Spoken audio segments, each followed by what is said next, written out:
नमस्कार. आज आपण जाणून घेऊया लांब आणि दीर्घ श्वासाविषयी. तर लांब आणि दीर्घ श्वास हा जो आहे आपल्याला पुढील जे प्राणायाम असतील ते करण्यासाठी आपल्याला उपयुक्त पडत असतो. आणि सर्वात महत्त्वाची गोष्ट म्हणजे याच्यामध्ये काय असतं, प्राणाचं ऊर्ध्वगमन होत असतं. म्हणजे आपला जो प्राण असतो पायापासून आपल्या मेंदूकडे त्याचा प्रवाह चालू होत असतो. आणि आपल्या शरीरामध्ये प्रत्येक अवयवाला समान रूपामध्ये आपल्याला प्राण भेटत असतो. म्हणून आपल्याला लांब आणि दीर्घ श्वासाचं हे सर्वात महत्त्वाचं आहे. आता यामध्ये आपल्याला काय करायचं आहे, रेचक, पूरक, कुंभक. म्हणजे आपल्याला श्वास आत घ्यायचा आहे, नंतर तो थांबवून ठेवायचा आहे आणि हळूहळू श्वास आपल्याला बाहेर सोडायचा आहे. याच्यामध्ये कुठल्याही वेळेचं बंधन नसणार आहे, श्वास आत घ्यायला, श्वास बाहेर सोडायला किंवा थांबण्याला. तर आता सुरू करूया आपण लांब आणि दीर्घ श्वास. याच्यासाठी काय करायचं आहे, तुम्हाला कुठल्याही आरामदायी आसनामध्ये बसायचं आहे. तुमचा पाठीचा कणा, मान आणि कंबर एका सरळ रेषेमध्ये ठेवायचा आहे.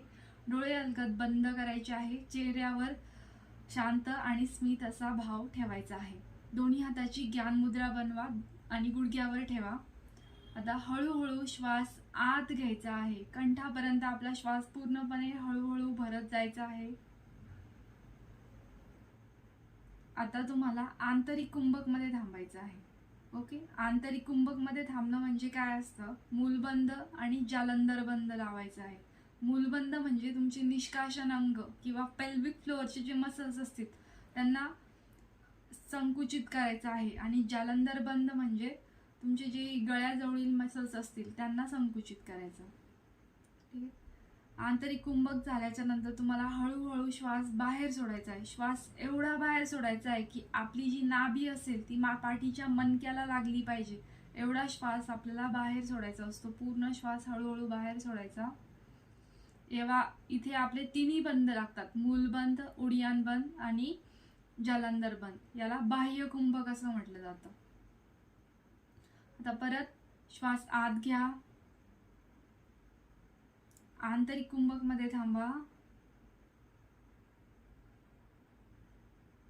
आणि श्वास हळूहळू बाहेर सोडा. अजून एकदा करूया. श्वास आत घ्या, आंतरिक कुंभक मध्ये थांबा, श्वास हळूहळू बाहेर सोडा.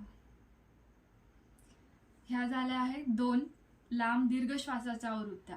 आता हेच काय आपले